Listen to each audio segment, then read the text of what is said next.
Salut à tous, c'est Frédéric Delavier. Ce soir, je voulais vous faire une petite vidéo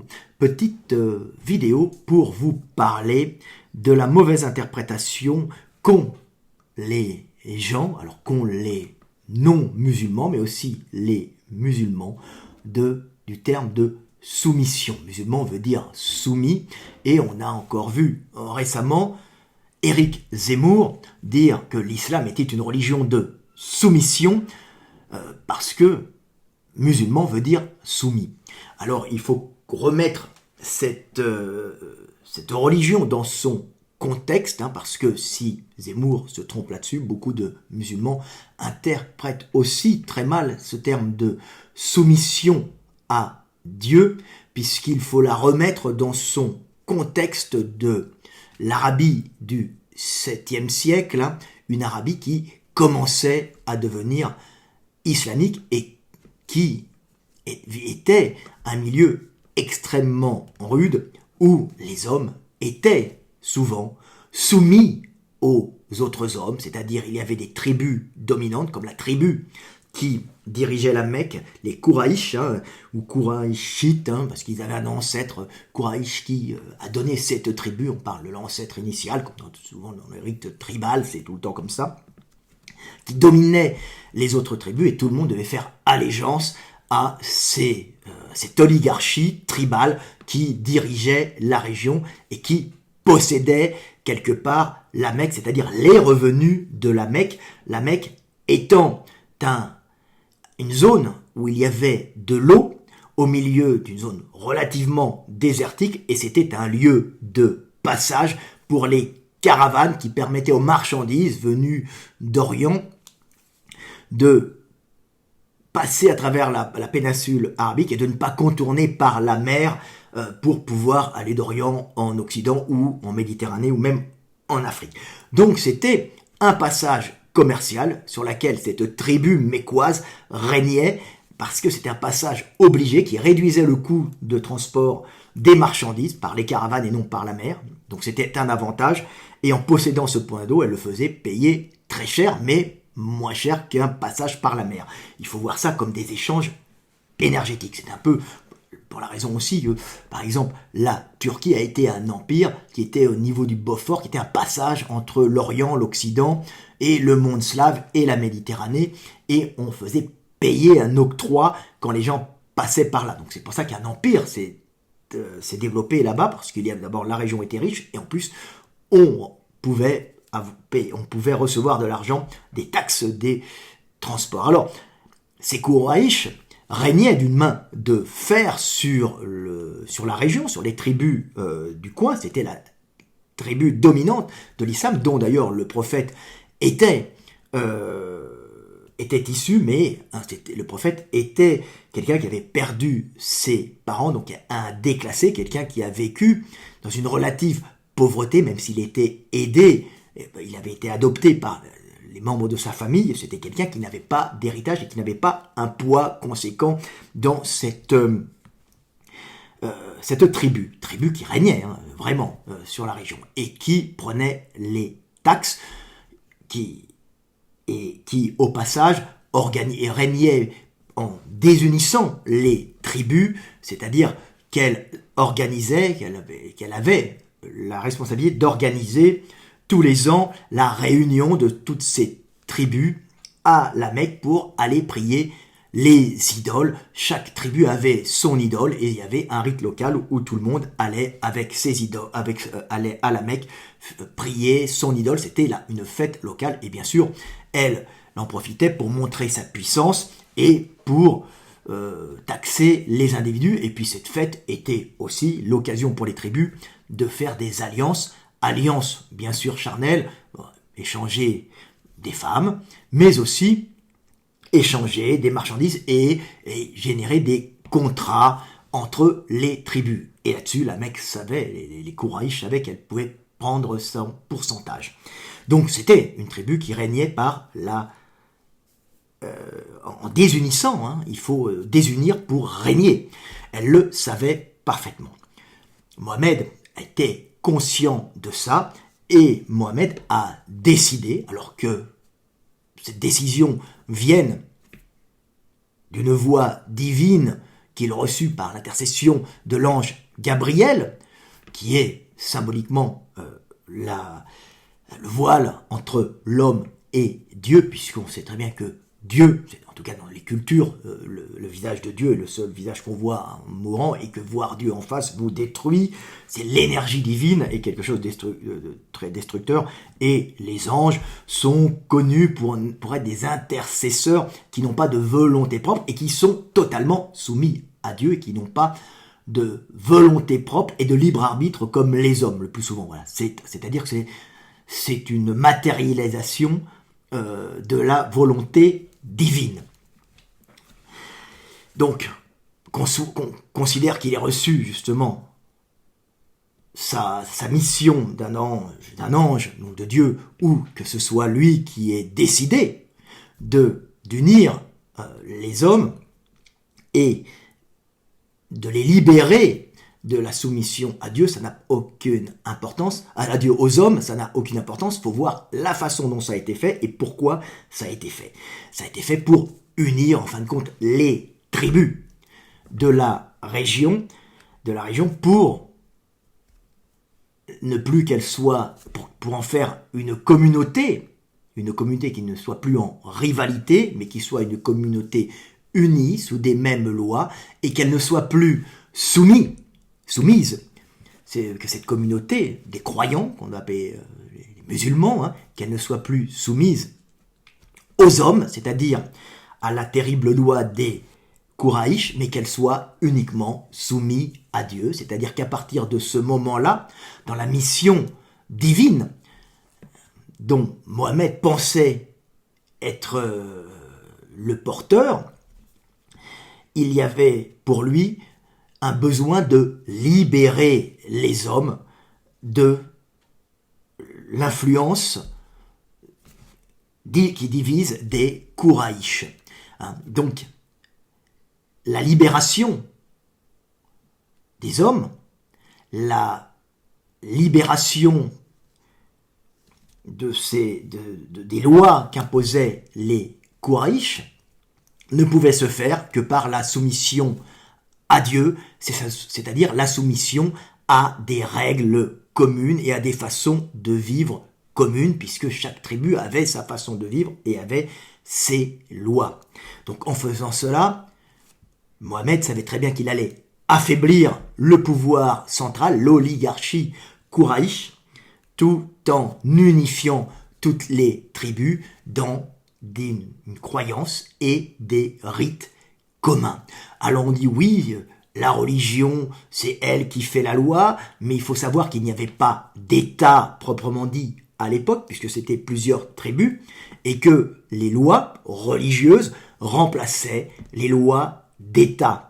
Donc le fait de créer des lois religieuses était fait pour remplacer les lois, pas remplacer parce qu'elles n'existaient pas, était l'équivalent de ce qu'on appellerait après des lois d'État. Simplement, elles avaient en plus des rites religieux qui, dans tous les pays, ont pour fonction d'unir les gens par des obligations et des interdits. Le rite n'a pas pour fonction d'être quelque chose de utile, je veux dire, intuitivement utile, c'est-à-dire interdire de manger du porc, n'a pas comme fonction d'éloigner l'homme de quelque chose d'impur. La véritable fonction cachée, c'est de permettre aux individus de faire ou de ne pas faire les mêmes choses et de se sentir unis. Les religions relient. C'est ce que disait Confucius. Qu'est-ce qu'il y a de plus important? On pose la question à Confucius. Confucius, ce sage, qui peut être un prophète oriental, chinois, Confucius disait, le plus important, ce sont les rites. Pas pour la vérité des dogmes qu'ils sont censés représenter et matérialiser dans des actions unificatrices, mais uniquement par l'unification que génère le rite. Le rite unit les hommes. Et Mohammed l'avait très bien compris. En cela, il était évidemment inspiré par Dieu, c'est-à-dire par un sentiment, une volonté d'unification des hommes et du groupe. Donc oui, être soumis à Dieu ne veut pas dire être un soumis et un esclave. Au contraire, être soumis à Dieu te libère de la soumission aux hommes et de la hiérarchie des hommes, et tu ne dois écouter que ta conscience et Dieu, Dieu en toi, plus près de toi que ta veine jugulaire, et suivre les rites qui ont en vérité pour fonction d'unir les hommes. Et c'était assez malin parce que Mohammed, qui était un véritable révolutionnaire, il faut voir comment il a fait sa guerre contre la Mecque, Mohammed était pour l'époque, et bien sûr il faut remettre au 7e siècle, avec des hommes très durs, nous sommes dans un pays en vérité très pauvre, c'est un oasis au milieu d'une zone désertique, avec peu de constructions en pierre, des constructions en boue séchée et en paille. Donc c'est pas du tout ce que la plupart des gens s'imaginent. Et Mohammed a lutté pour libérer réellement les hommes par cette soumission à Dieu qui permettait d'éviter, par exemple, l'esclavage.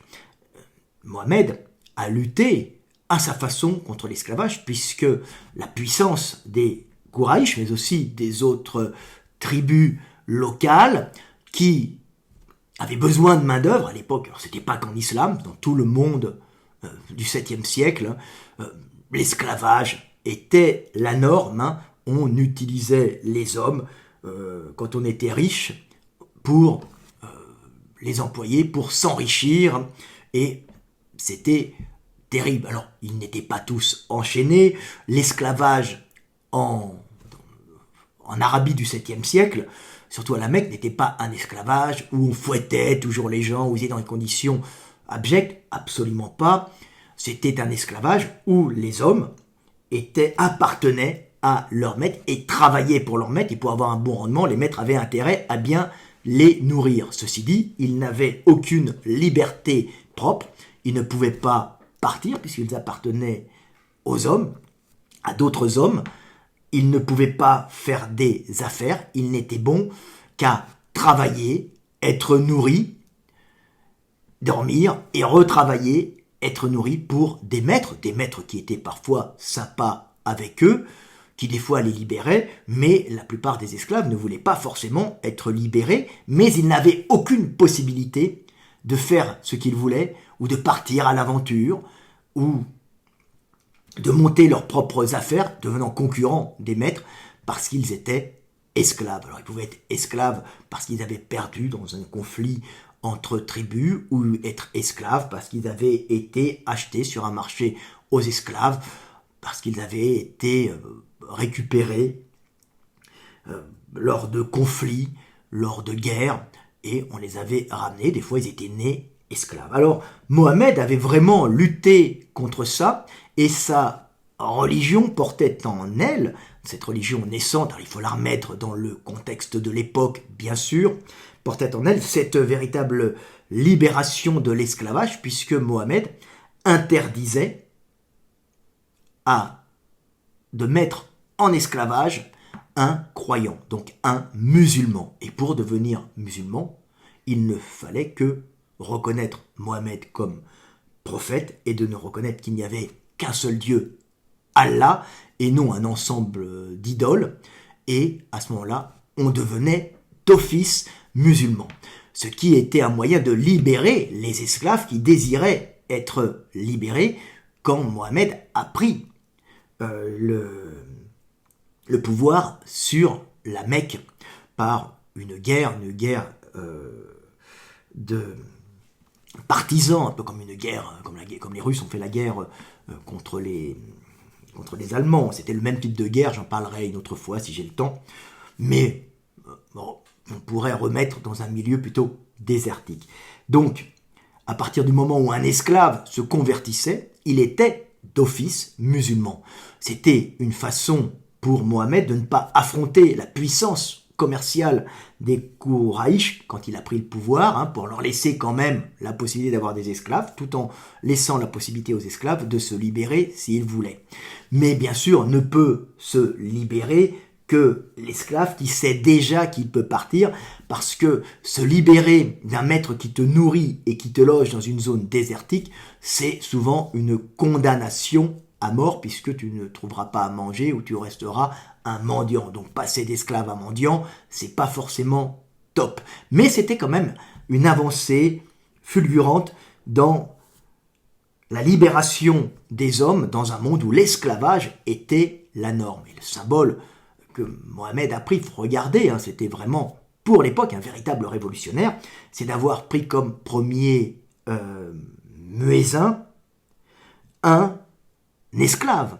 Son esclave qu'il avait, avant qu'il avait libéré, qui a dit mais tu seras libéré et tu deviendras le premier, qui était un esclave noir en plus, c'était un symbole, hein, puisque on prenait des hommes d'Afrique, on les amenait, et à ce moment-là, ils étaient emprisonnés et mis en esclave, ils servaient, et lui il l'a libéré, c'est devenu le premier muezzin, donc le premier musulman réel. Alors le premier musulman a été une femme, c'est symbolique, hein, c'est sa femme, Khadija, mais le premier muezzin était son esclave noir qui a été libéré, et c'est lui qui appelait à la prière. Donc un homme libéré qui n'était plus soumis à aucun maître, même pas Mohamed, mais qui était soumis à Dieu.